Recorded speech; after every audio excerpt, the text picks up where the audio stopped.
আসসালামু আলাইকুম। সবাই কেমন আছেন? আশা করি সবাই ভালো আছেন। আলহামদুলিল্লাহ, আমরা আপনাদের দোয়ায় আল্লাহর অশেষ রহমতে অনেক ভালো আছি। তো আজকে যে বিষয়টা নিয়ে আলোচনা করব সেটা হচ্ছে গিয়া পেপলক। এখন বলতে পারেন এই ওষুধটা কোন কাজে লাগে। যেমন ধরেন আপনার মুরগের গলার শ্বাসকষ্ট হচ্ছে, কিংবা গলার ভিতরে গড়গড় করতেছে, কিংবা শ্বাস নিতে পারছে না, মানে ইত্যাদি মুরগির যে গলার ভিতরে যে সমস্যা হয়, কিংবা মুরগির যে সবুজ পায়খানা হয়, চুনা পায়খানা হয়, এই জিনিসগুলো নিয়ে এই ওষুধটা কাজ করে। তো ওই বিষয়ে আজকে আমি আলোচনা করব যে আপনারা কিভাবে এই ওষুধটা খাওয়াবেন, কোন কোন পর্যায়ে খাওয়াবেন, কেমন কেমন রোগ হলে খাওয়াবেন, অতিরিক্ত খাওয়ানো যাবে না, কমও খাওয়ানো যাবে না, টাইম মেনে এই ওষুধটা খাওয়াতে হবে। এই ওষুধটা কিন্তু আপনার মোটামুটি অ্যান্টিবায়োটিক পর্যায়ে যায়, যদিও এটা নিয়মকানুন মেনে খাওয়ানো লাগে, কারণ যেহেতু এটা অ্যান্টিবায়োটিক পর্যায়ে যায়, ওইটার জন্য আগে দিয়ে আপনাকে এই ওষুধটা সম্পর্কে বুঝতে হবে, যেটা কোন কোন পর্যায়ে কোন কোন অবস্থায় আপনার মুরগকে খাওয়াতে হবে। এটা কিন্তু আপনার শুধু দেশি মুরগ প্লাস হচ্ছে গিয়ে ফার্মি মুরগ, এই দুইটা মুরগকে খাওয়ানো যায়। আবার বাচ্চাকেও আপনার 4 ভাগের 1 ভাগ খাওয়াতে পারবেন। এখন যদি আপনি কক মুরগ, সোনালী মুরগ, সাদা মুরগ কিংবা রাজাহাঁস, পাতিহাঁস এগুলোকে যদি এই ওষুধটা খাওয়ান, তাহলে দেখা যাবে হিতে বিপরীত হতে পারে, তখন আপনারই লস হবে।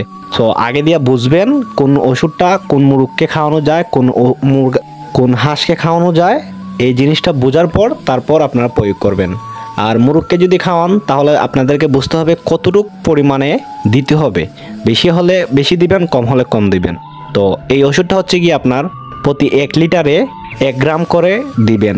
কখন দিবেন? যখন দেখবেন আপনার মুরগের গলার মধ্যে সমস্যা হচ্ছে প্রচুর, অনেক ওষুধ খাওয়াইতেছেন কিন্তু কাজ হচ্ছে না, তখন গিয়ে আপনারা এই ওষুধটা প্রয়োগ করবেন। দেখবেন 100% এটা কাজ হবে। হ্যাঁ, এটা একটানা 3 দিন খাওয়াতে হবে।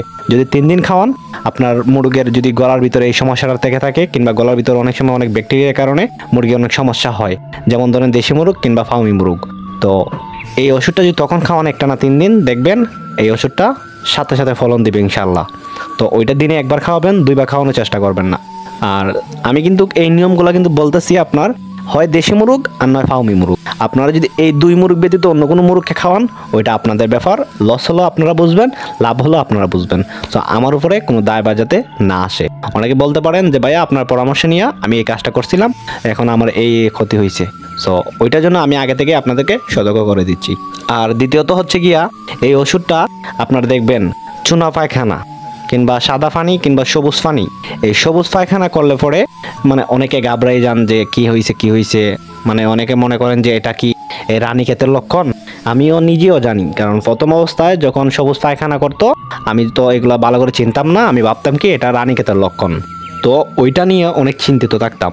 তো আমি আপনাদেরকে বলি, যদি রানীক্ষেত রোগটা হয়ে যায়, আপনার মুরগকে আপনি কোনোভাবে বাঁচাতে পারবেন না, একমাত্র উপরওয়ালার ইশারা ছাড়া। রানীক্ষেত হলে আপনার মুরগ মরবেই মরবে, হয় খেয়ে ফেলতে হবে, আর নয় যদি উপরওয়ালা কোনো ক্যাশমতি হয় তাহলে বেঁচে যেতে পারে, আর না হলে 100% মারা যাবে। তো কোনো ওষুধ দিয়া তখন যদি ভ্যাকসিনও দেন, কাজ হবে না, কারণ মুরগির যদি অলরেডি রোগে আক্রান্ত থাকে, তখন যদি আপনি ভ্যাকসিন দেন, ভ্যাকসিনে কিন্তু বিন্দুমাত্র কাজ করবে না। তো যারা ভাবেন চুনা পায়খানা কিংবা সবুজ পায়খানা করলে পরেই এটা রানীক্ষেতের লক্ষণ, ওইটা আপনাদের ভুল ধারণা। তো ওই ভুল ধারণা আমার এই ভিডিওটা দেখলে পরে আশা করি কিছুটা ভেঙে যাবে, আর আপনারা আরও একটু এই বিষয়টা নিয়ে গবেষণা করবেন, দেখবেন আমার কথার সাথে কাজের মিল পাবেন। তো এখন যদি দেখা গেল যদি সবুজ পায়খানা হয়, তাহলে কোন ওষুধটা খাওয়াবেন? এই যে আমি যে ওষুধটা স্ক্রিনে দিয়ে দিছি, এই ওষুধটা আপনারা খাওয়াবেন, দেখবেন 100% কমে যাবে। আর এরকম আপনারা এই ওষুধটা কিন্তু শুধু দেশি মুরগ প্লাস ফার্মি মুরগ এই দুইটাকে খাওয়াতে পারেন। আমি বারবার বলতেছি, আপনারা সাবধানে বুঝে শুনে এই ওষুধটা খাওয়াবেন। যাই হোক, এই তো ছিল আজকের ভিডিও। যারা যারা এরকম মুরগির কিংবা দেশি মুরগ, ফার্মি মুরগ কিংবা হাঁস মুরগ ইত্যাদি ইত্যাদি যেগুলো আছে, এইগুলোর পরামর্শ নিতে চান, ভালো কিছু শিখতে চান, তাহলে আমাদের এই ছোট্ট চ্যানেলটাকে সাবস্ক্রাইব করে আমাদের পাশেই থাকবেন। আমরা নিত্য নতুন ভিডিও, কোন কোন কারণে মুরগের কোন অসুখ হয়, কোনটা করলে কোনটা না, মানে ইত্যাদি আমরা এই ইউটিউব চ্যানেলে ভিডিও ছেড়ে আপনাদেরকে শেখানোর চেষ্টা করি। কিংবা আপনাদের যদি কোনো কিছু জানার থাকে, আমাদেরকে কমেন্টে বলবেন, আমরা যতটুকু পারি আপনাদেরকে হেল্প করার চেষ্টা করব। তো সবার কাছে একটাই রিকোয়েস্ট থাকবে, আমাদের চ্যানেলটাকে সাবস্ক্রাইব করে পাশেই থাকবেন। এই তো ছিল আজকের ভিডিও। সবাই ভালো থাকবেন, সুস্থ থাকবেন। ধন্যবাদ সবাইকে। আসসালামু আলাইকুম।